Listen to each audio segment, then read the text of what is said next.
Buenos días, estamos con Melissa Cardona. Yo voy a hacer una breve presentación de su persona. Pues es una defensora de los derechos humanos, de las mujeres y de las minorías étnicas. Es también educadora, escritora, relatora y poetisa hondureña. Es nuestra vecina. En 2018 se graduó con un diploma en psicodrama de la Universidad de San Carlos de Guatemala. Entre 1998 y 1999 se graduó con un diplomado de la creación literaria de la Escuela de Escritores SOGEM de México.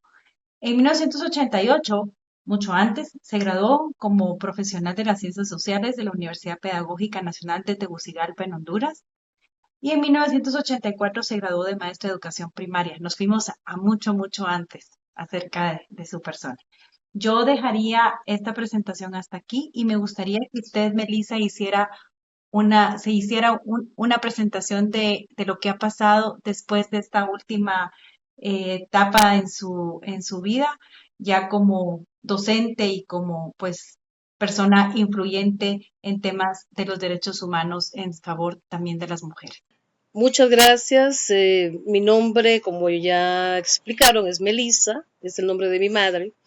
Digamos que yo regularmente no me presento tanto por mis credenciales académicas porque yo muy pronto huí de la academia.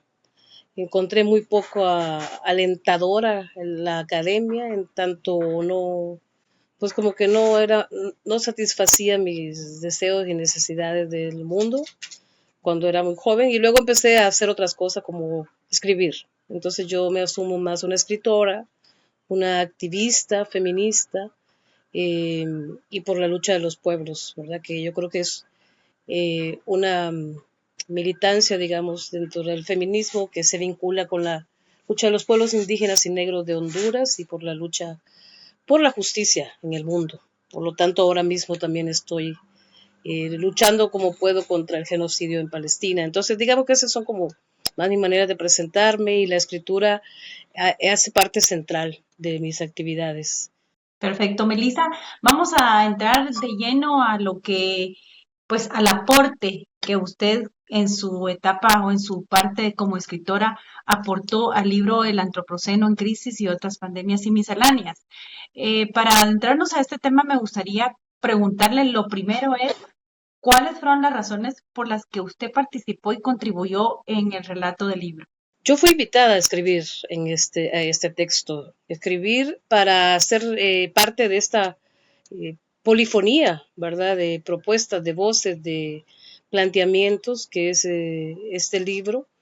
Entendí que hay una intencionalidad de proponer y reflexionar a partir de diferentes modos de pensar el mundo, ¿verdad? Desde una perspectiva común, digamos, una perspectiva crítica, pero también con diversos haceres de la escritura. Entonces, por eso hay ensayistas, hay analistas políticos más vinculados a la ciencia social y luego escritoras como yo. Entonces, para mí fue muy importante y fue muy estimulante participar de esta producción donde hay estas perspectivas diversas del entendimiento de una realidad tan compleja como la que vivimos en el mundo en este momento. ¿Cuál creería usted que es el mensaje central de su relato, el cual usted quiso dar a entender con el contenido de lo que escribió en el libro? Cuando yo escribo, regularmente pasa que me encuentro historias, ¿no? Me las voy encontrando en el camino. Yo soy una escritora caminante. Hago escritura, pues también en mi casa me siento y escribo, pero siempre traigo en el cuerpo, en el corazón, en la piel y en la cabeza las palabras de otra gente. Yo no sé si pienso mucho en el mensaje que voy a dar, creo que casi nunca, pero sin duda hay una necesidad de comunicar. Y en el caso de este texto, Aires Lejanos, eh, escribirlo me dio la posibilidad de poner las palabras de Paula, esta mujer hondureña que tuvo que irse del país buscando otros horizontes más positivos y más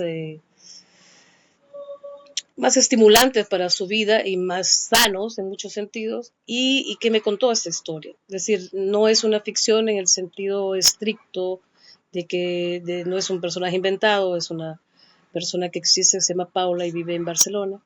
Es una ficción en cuanto yo elaboro como ficción algunas cosas, pero la verdad es que lo que yo creo que hace la palabra y mi palabra en particular es tomar de otras voces mmm, propuestas y reflexiones importantes para nombrar. En este caso, las palabras de una mujer migrante, de una mujer con una vida difícil y con una alta dignidad también de su trabajo, de su condición de mujer, y una lucha muy fuerte por ella y por otras. Y ese es el corazón de este texto, ella misma.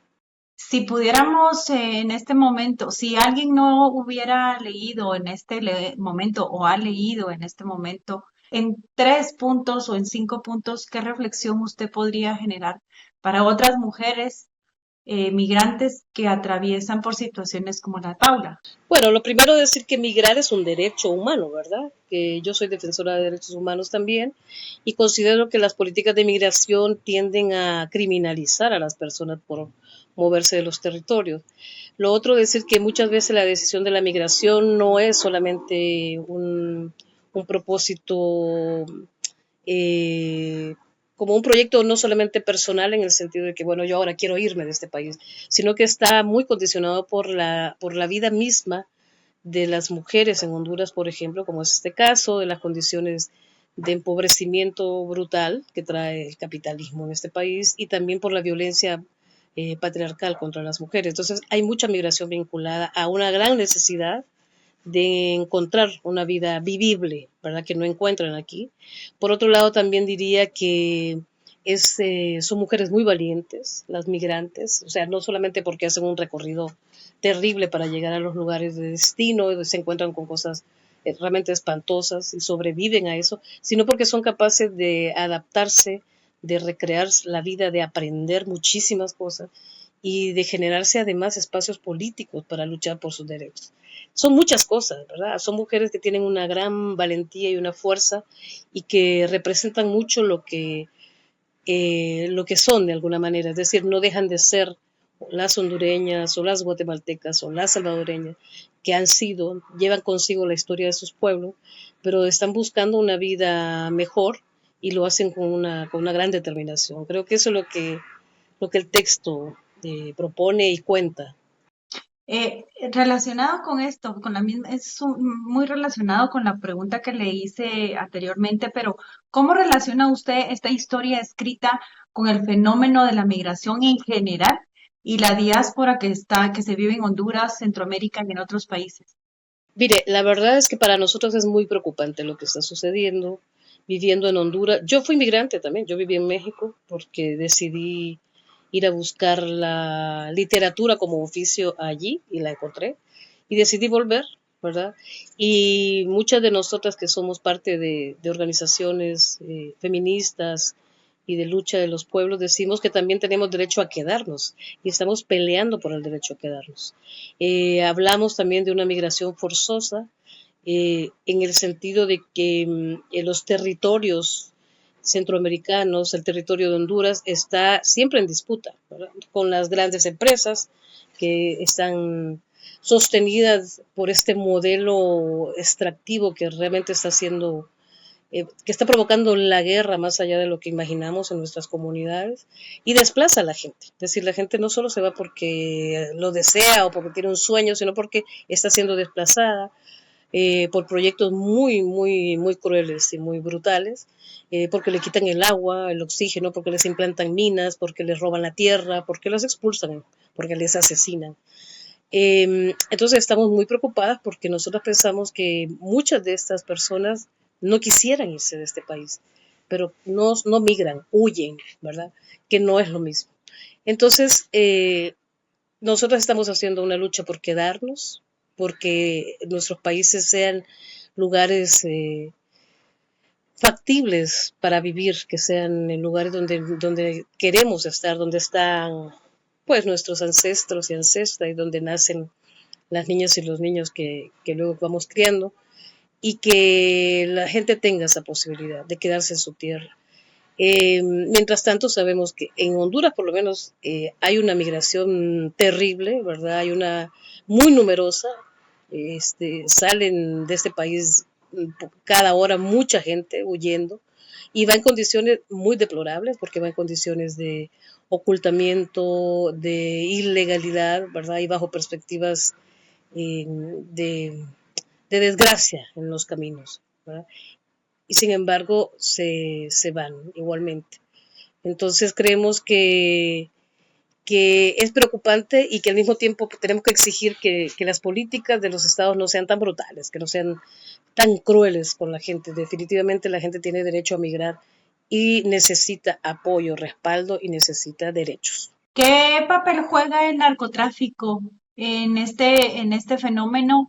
Le pregunto esto porque somos países en donde, aparte de todas las cosas que usted indica, que son reales y son ciertas, también el narcotráfico ha venido a jugar un papel sumamente importante. em, y en Honduras, pues ha sido un fenómeno también muy, muy fuerte. En Guatemala está empezando a manifestarse también de una manera muy grande, pero ¿qué papel juega el narcotráfico? Bueno, es que yo no puedo ver el narcotráfico fuera de la institucionalidad, de la democracia liberal, del patriarcado, del extractivismo. Me parece que es un elemento que le es natural a todos los sistemas de opresión y de explotación. De hecho, nosotros tenemos en este momento un reconocimiento en el mundo porque el presidente anterior de este país es narcotraficante. Y eso lo sabíamos. Y sabemos que hay muchísimos personajes de la política, de las instituciones metidas en el narco. O sea, no, hay una narrativa que parece sorprenderse, ¿verdad?, de que el narco tenga tanto poder y sin embargo sabemos que están en las instituciones de los gobiernos, a nivel nacional, a nivel municipal, que controlan territorios porque tienen el apoyo de las policías y el ejército. Es decir, no son un elemento externo, están en el corazón de la democracia liberal, que en realidad no es una democracia para los pueblos. Entonces, ellos le alimentan, ¿verdad? Y aprovechan mucho porque el narcotráfico deja mucho dinero a la gente que se involucra. Y en las comunidades, pues también hay que decir que utilizan el territorio para el tráfico, para la producción y para el tráfico, porque en Honduras también ya hay producción de droga, entonces van avanzando muy rápidamente, tienen mucho dinero y tienen por el otro lado una cosa terrible que es la violencia. El que no se suma es asesinado, es desplazado. Entonces, pero eso está a ojos y vista de todas las autoridades y toda la institucionalidad. No es algo que funciona clandestinamente. Todo el mundo sabe dónde están y quiénes son. Desde mi lado, quizá desde su lado como un influyente de los derechos humanos, pueda ser igual difícil, pero quizá un poco más influyente en poder hacer recomendaciones a niveles políticos y de políticas públicas que propicien mejoras. ¿Cuáles cree usted que podrían ser esas mejoras o cuáles podrían ser esas propuestas que desde la sociedad y del respeto a los derechos humanos, de procurar el derecho a los derechos humanos y evitar las migraciones forzadas, podrían hacerse a las autoridades de los gobiernos que recién han tomado posesión en los países centroamericanos? Bueno, como nosotros decimos, yo soy parte de la Red Nacional de Defensoras de Derechos Humanos. Como nosotros decimos, el responsable es el Estado. El ente que debe salvaguardar la vida de la gente es el Estado. Quien tiene todos los recursos y todas las posibilidades es el Estado. O sea, si no lo hacen, el responsable es el Estado. Entonces, yo creo que no hacen su trabajo porque no quieren hacerlo, porque tienen compromisos con estos personajes siniestros de la política, de la necropolítica. Entonces, yo no pongo demasiada esperanza en las democracias liberales centroamericanas. Yo creo profundamente en los procesos autónomos de los pueblos originarios, de los pueblos indígenas, en las revoluciones cotidianas de las mujeres, en las luchas concretas por la vida digna de las comunidades. Y yo creo que allí está mi proyecto político. Por eso yo no difícilmente podría siquiera esbozar ¿verdad? Algunas sugerencias porque no creo en las políticas públicas, porque creo que las políticas públicas están amarradas a proyectos de dominación y no a proyectos de liberación. Entiendo que hay una intención de seguir avanzando en el libro con unas reflexiones posteriores o artículos posteriores. ¿Qué vendrá desde su parte o qué vendría desde su parte si usted es invitada a participar de nuevo en este proceso como seguimiento al tema que usted plasma en este libro? Pues yo lo que soy es que escribo, ¿verdad? Y sí tengo, quiero decir que eso es real, que tengo una intencionalidad siempre puesta en mirar las posibilidades. Eh, Quizá porque soy profundamente pesimista cuando veo toda la información y digo, no, pues es que no la vamos a lograr. Entonces ando explorando y buscando intencionalmente lo que sí es posible. En la historia que cuento ahora en este texto, veo las posibilidades de una mujer que logró salir de una situación opresiva y que construye otras cosas. Entonces yo, en continuidad con lo que hago, sea para este libro, otros o lo que hago cotidianamente, seguramente seguiré hablando sobre esto, ¿verdad? Sobre las posibilidades que tenemos como seres mientras podemos vivir y pensar eh, de tener vidas más felices y más dignas. Yo creo que eso es aquí, ahora, y hay que nombrarlo y decirlo. Y eso significa también, por supuesto, una postura crítica frente a un montón de discursos y narrativas que no son reales, ¿verdad? Y que son retórica de la política. Melissa, esperaremos siempre con agrado sus artículos que hacen reflexionar respecto a toda lo que a todos nos debe preocupar, ¿verdad? Que es una sociedad lastimada, es una sociedad en la que el Estado, como usted lo ha dicho muy bien, no suple las necesidades de una gran parte de de grandes partes de la población y que generalmente son las más vulneradas en todo sentido. Gracias por este espacio, Melissa. Agradecemos que usted se haya conectado el día de hoy. Espero que podamos seguir conversando acerca de este tema y otras temáticas en las que usted es experta y esperamos vernos pronto. Con mucho gusto y muchas gracias a ustedes por dejar que las palabras se suelten por ahí y que alguien las reciba.